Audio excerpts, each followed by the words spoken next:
It can get crazy here in Miami. That's why I always stay prepared. I purchased something this morning that I impulsively needed to open. And guess what I have? I have one of the two things I always carry on my person every day.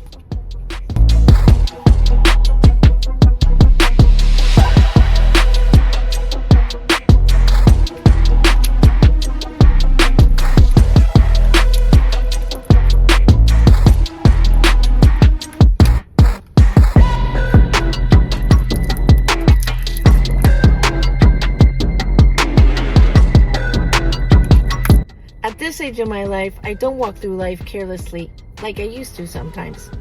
Stay aware, be prepared, and protect your peace of mind. You have a good day.